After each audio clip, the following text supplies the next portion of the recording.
pu négocier un apport d'en dessous de 10%, donc on sera à j'ai dû faire peut-être une quinzaine de banques. Sans l'accompagnement, je n'aurais jamais pu trouver de banque ou alors je me serais découragé très vite. Maintenant que j'ai trouvé une banque qui me suit et sur laquelle j'ai signé l'offre de prêt il y a quelques jours là. Est-ce qu'il pourrait atteindre une rentabilité nette de 9%? Je pense que tu pourrais le revendre s'il est bien rénové, etc. dans les 180-200. C'est pas une solution miracle, c'est un outil qui permet d'avancer plus vite et d'avancer mieux. J'aimerais prendre ma retraite d'ici une petite dizaine d'années, soulagé d'arriver un peu au bout de tout ça. Le beurre et l'argent du beurre, je veux le cash flow et que le bien s'apprécie. Actuellement, le prix, il est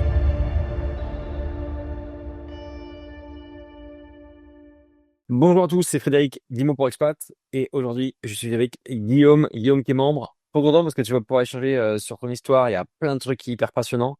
Il y a beaucoup trop de trucs donc je pense qu'on n'aura pas le temps de t'aborder parce que il y a eu des rebondissements, etc.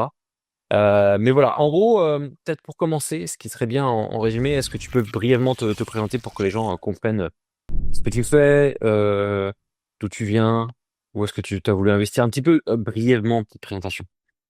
Oui, bien sûr. Moi, c'est Guillaume, je travaille actuellement à Montréal. Là, je suis expatrié là-bas depuis à peu près 3 ans. Je travaille en tant que chef de chantier et je n'avais jamais fait d'IMO avant de rejoindre IMO pour expat. J'avais déjà contacté quelques banques auparavant qui m'avaient dit qu'en tant qu'expat, c'était pas évident. Et en tombant sur un article qui parlait justement de frais d'IMO pour expat, je me suis dit, bah, c'est génial, je vais pas pouvoir attendre, je vais pouvoir le faire directement. Donc, je me suis lancé comme ça. Super, hyper intéressant. Trop cool. Donc justement, avant de rejoindre l'accompagnement, tu as parlé de ta situation, tu avais contacté des banques, etc. Et tu avais dit, bon, c'est impossible. Ou, je sais pas. Euh, Où est-ce que tu en étais concrètement? Depuis combien de temps tu avais voulu investir dans l'immobilier ou depuis combien de temps tu y pensais? Un petit peu, c'était quoi ton parcours avant de rejoindre, on va dire, le programme?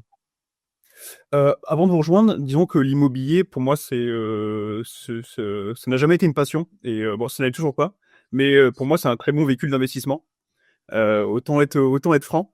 Donc c'est pour ça que ça m'a toujours trotté dans la tête et ça fait longtemps que je me le dis, dès que j'aurai l'occasion, dès que j'aurai les fonds, dès que j'aurai un salaire, dès que j'aurai tout ce qu'il faut pour le faire, je le ferai. Et j'ai eu l'opportunité de m'expatrier ici à Montréal et donc je pensais que ça allait freiner cette ambition. Sachant que voilà, j'avais contacté déjà quelques banques pour leur dire voilà, je suis actuellement, je vais partir ou je suis déjà expatrié. Est-ce que c'est possible d'emprunter avec vous dans cette condition pour acheter en France? Et la réponse était rapidement non. Donc et à partir de là, j'avais mis ça de côté, me disant que ma situation d'expatrié allait pas durer toute la vie et que j'allais finir par rentrer en France. Entre-temps, voilà, j'ai eu la chance de tomber ça s'appelle French Morning, donc qui a un média spécialisé pour les expatriés ici en Amérique du Nord. Et il y avait un article sur Fred Imo pour expat. J'étais très sceptique. J'étais très sceptique parce que voilà, ça paraissait très beau. Donc je me suis beaucoup renseigné et j'ai pu faire une interview avec toi. Et c'est là que ça m'a convaincu. Ouais, super. Ok, hyper intéressant. Tu l'as dit, l'IMO, c'est pas une de tes passions. Ce que je peux comprendre, au final, ça reste un investissement. Pour d'autres personnes, c'est une passion. Comme pour moi, hein, je t'avoue que c'est une passion. Mais entre autres, d'être un véhicule d'investissement, même si l'intérêt de l'MBA, c'est avant tout d'investir, quand même. Euh, Maintenant, par rapport à tout ça, pourquoi pour toi, c'était quand même important d'investir, en fait, dans l'immobilier et notamment en France? Pourquoi, malgré tout ça, pourquoi tu penses que c'était quoi le leitmotiv ou la motivation ou le fait de se dire, bon, c'est quand même bien de le faire, même si c'est pas une motivation, c'était quoi un petit peu tout ça, quoi? Ouais, bah, disons que déjà j'investis depuis longtemps, que ça soit sur des actions, que ça soit en banque, que ça soit dans un peu tout ce que je peux connaître. J'ai la chance de faire un métier que j'aime. Cependant, voilà, c'est beaucoup d'heures de travail. Parfois, ça fait mal au dos.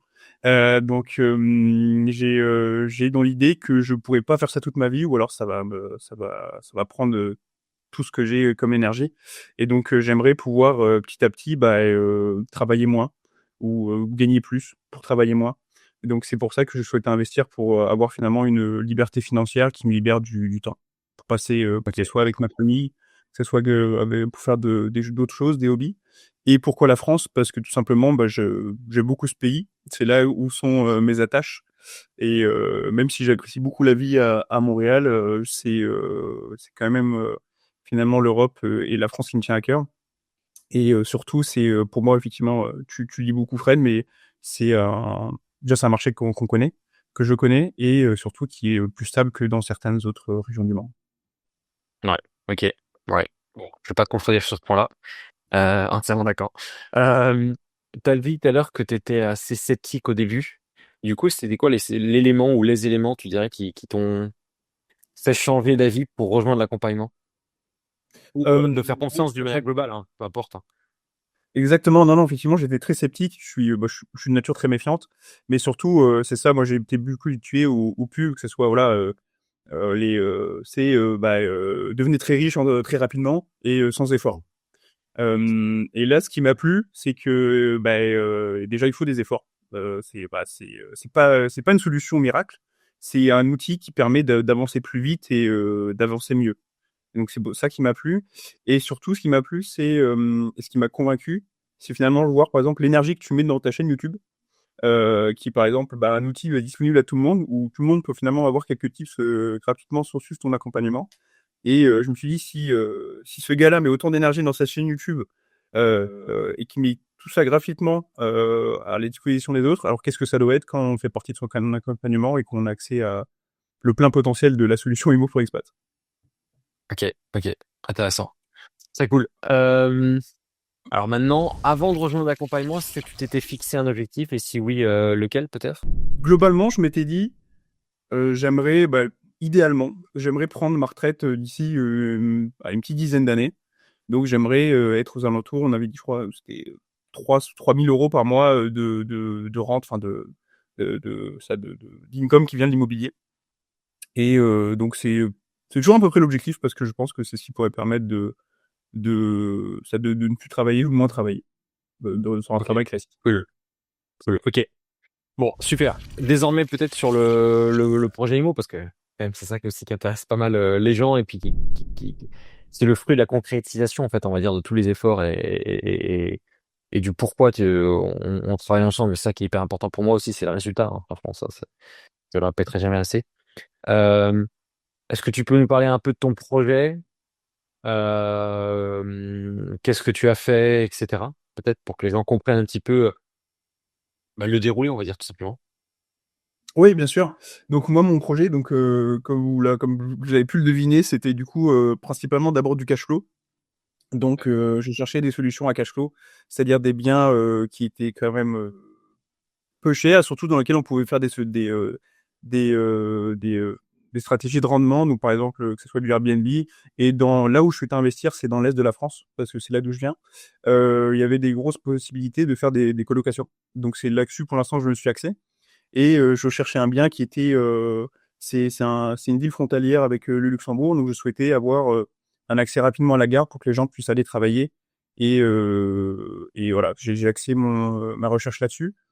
Et c'est pas un marché facile parce que il y a pas beaucoup de biens et la demande est quand même assez élevée.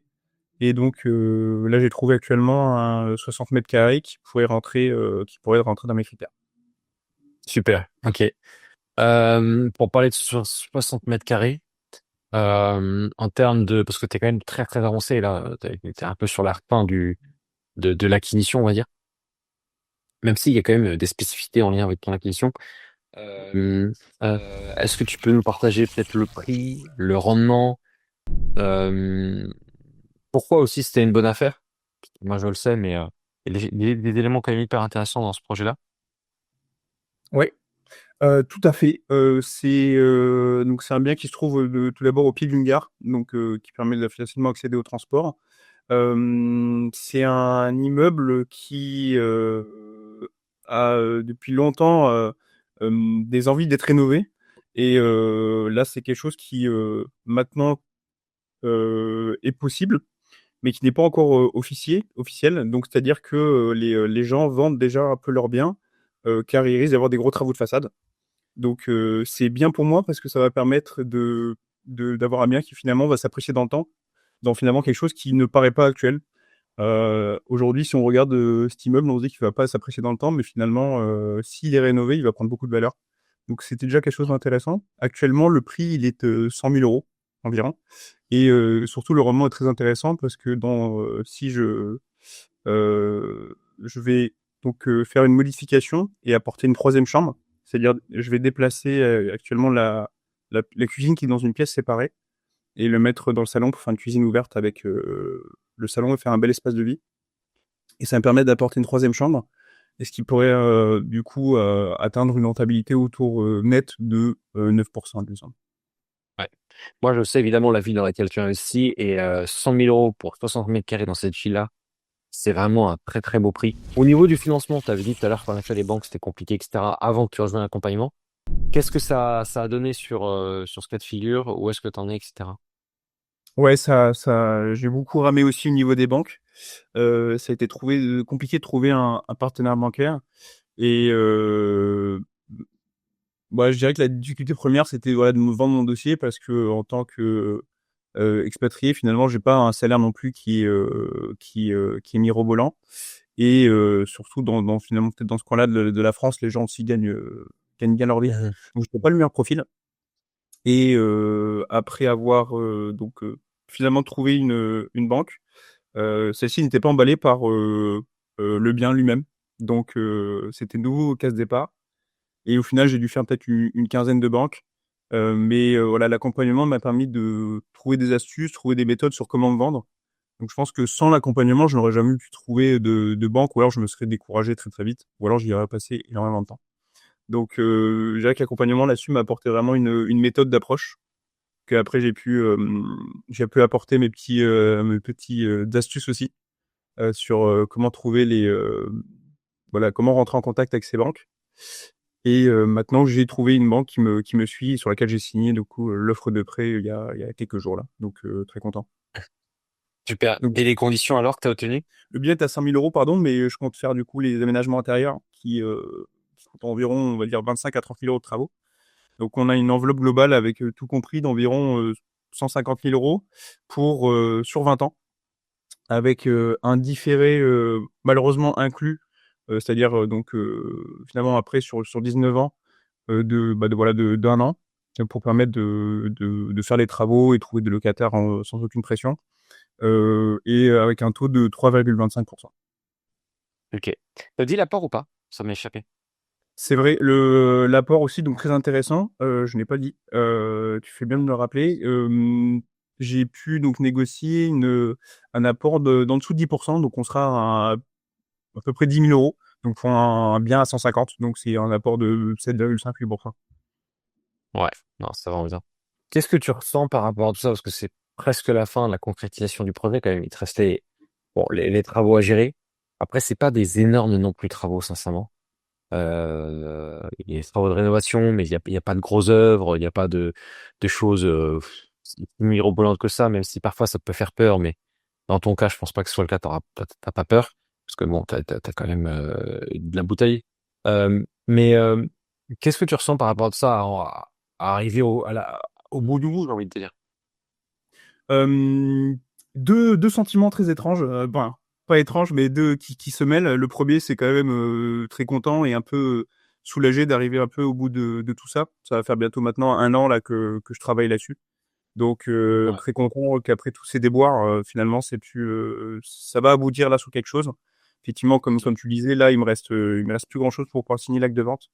Simplement un changement de destination, mais là, on est sur des formalités administratives qui plus rien ne devrait s'opposer à ce que j'achète ce bien. Donc quand même très content.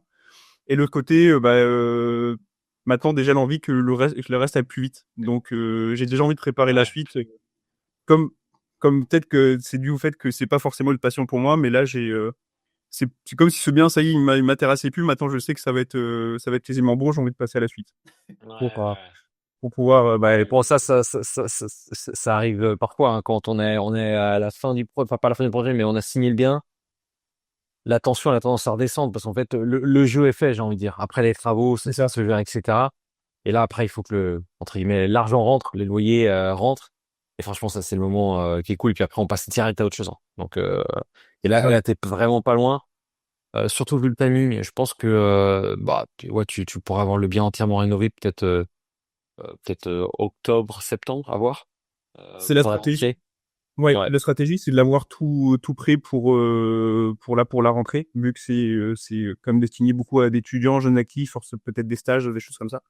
Donc ouais, c'est vraiment le but. Pétrimant, je pense que je serai effectivement complètement rassuré, soulagé une fois que ça sera tout fini, travaux faits, que j'aurai des locataires dedans. Mais voilà, ouais. d'ici là, on lâche pas le Non, coup. non, c'est clair. Faut jamais lâcher. Jamais non. Faut jamais lâcher tant que c'est pas terminé. Et en plus, tu vas avoir le différé quand même. Ça va Ouais, être game changer pour recevoir beaucoup, beaucoup d'argent. mais exactement, c'est ça. Mais voilà, je dirais que les plus grosses étapes sont passées. Parce que moi, ce qui m'embêtait vraiment, c'était voilà, trouver ma banque. Et là, j'ai trouvé un partenaire bancaire qui me suit et trouver un bien.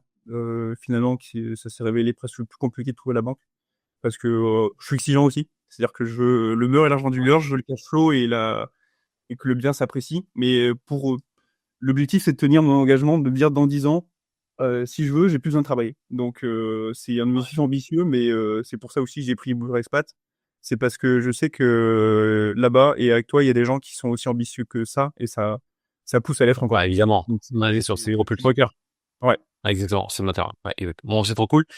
Euh, enfin, tu dirais que c'est quoi le top 3 des choses euh, que tu as, comment dire, tu as appris ou qui t'ont servi, que tu ressors un peu d'Imo pour Expat à travers nos échanges, etc. En premier, Ou ça va être, d'expérience de manière générale, hein, ou de l'expérience de ouais, manière générale, je veux dire avec ensemble, quoi. bah, je dirais qu'en premier, ça va être bah, tes conseils et ta formation en elle-même. C'est-à-dire que moi, j'avais jamais fait d'IMO. Donc, je dirais que c'est une formation où, même si je n'avais pas été expatrié, c'est des choses qui sont utiles. C'est-à-dire comment se vendre à une banque, comment rechercher un bien rentable. Tout ça, c'est des choses, si, même si on n'est pas expatrié, c'est des choses qui sont utiles et communes des mortels. Mais je dirais presque que c'est des cours qu'on pourrait trouver à l'école. C'est Ça presque, serait une bonne voilà. chose. Ça serait une bonne chose. Ça serait super. Les gens seraient plus indépendants financièrement. Mais, euh, mais c'est ça, donc je dirais qu'en premier, c'est la qualité de l'enseignement et de ton suivi, toi et ton équipe. Et en deuxième ou en troisième, je dirais les gens. Je vois effectivement que bah, voilà, c'est malgré les difficultés, les gens réussissent quand même.